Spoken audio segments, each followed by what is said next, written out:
Merhaba arkadaşlar. Aykuş Kanatlı Dünyası'na hoş geldiniz. Bugün sizlerle çimlendirme nedir? Çimlendirme nasıl yapılır? Ne gibi faydaları vardır? Bunlardan bahsedeceğim. Her canlı gibi kuşlarımızın da sağlıklı beslenmeye ihtiyacı vardır arkadaşlar. Bunun için çimlendirme yapıyoruz. Çimlendirme çok önemli. Zaten şu anda size yani faydalarından bahsedeceğim. Müthiş bir E vitamin deposu. Dur geçmeden. Anneciğim bir saniye sen ama çok mu acıktın bu kadar ya? Şöyle göstereyim arkadaşlar. Bu bir tohum. Bu aslında sadece bir tohum değil, uyuyan bir dev. Buna uyuyan bir dev diyorum. Tabi bunun bir sebebi var. Çünkü bu tohumu çimlendirdiğimizde bunun içerisindeki besin değeri yapılan araştırmalara göre 8 katta kadar daha da güçleniyor arkadaşlar. Bu yüzden çimlendirme son derece önemli ve faydalı kuşlarımız için.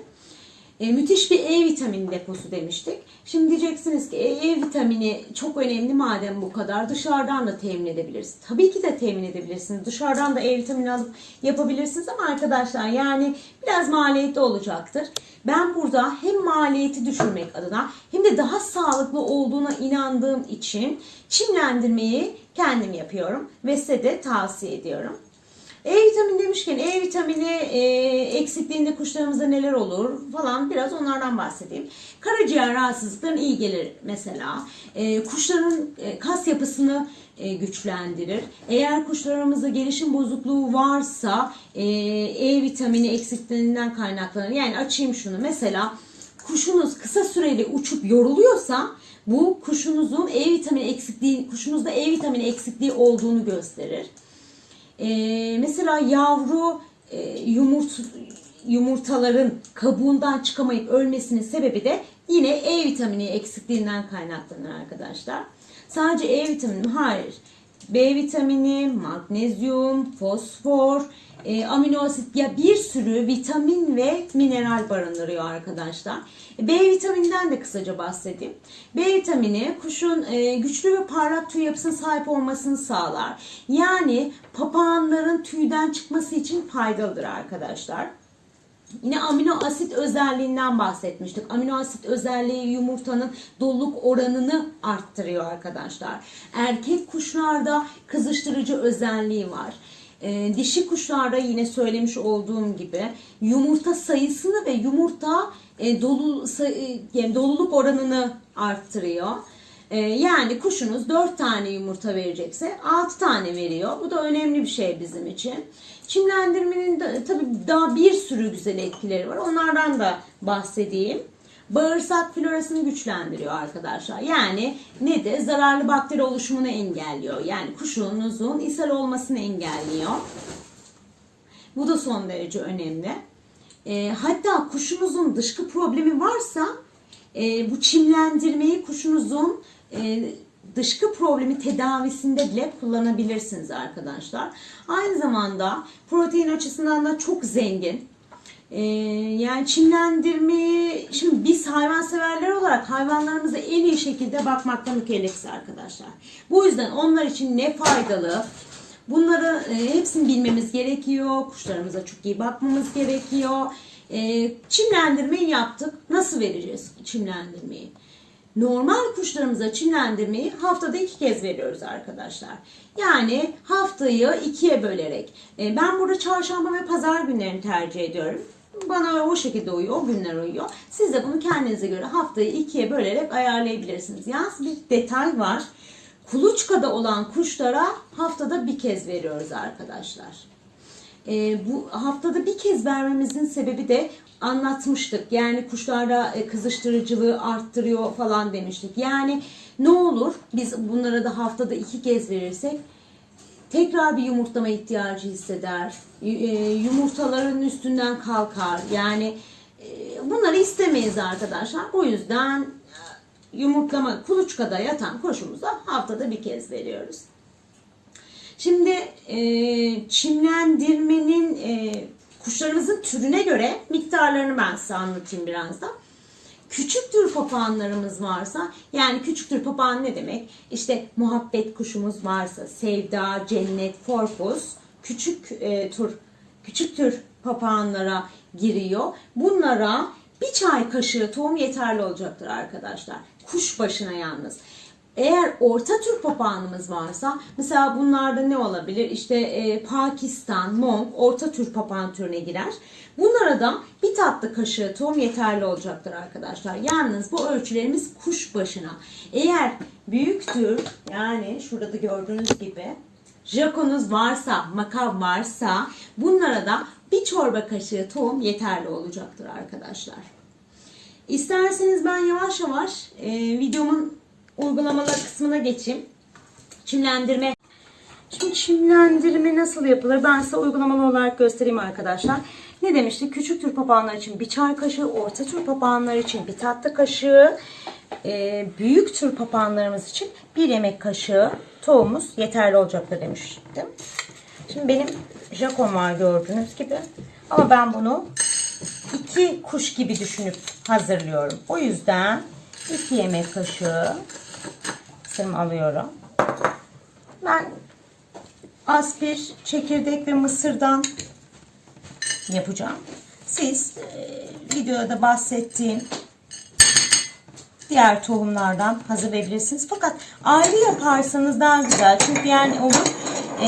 Bunların çimlenme süreleri farklı olduğundan arkadaşlar ayrı yaparsak daha da verimli bir çimlendirme yapmış oluruz. Şimdi ölçümüzü belirledik.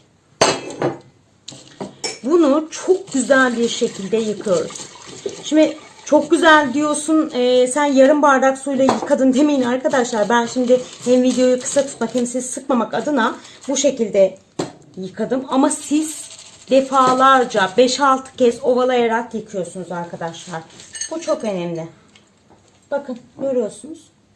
İçerisinde pisliği, sporpik zararlı bakterilerden uzaklaştırıyoruz. Aynı şekilde mısırımızı da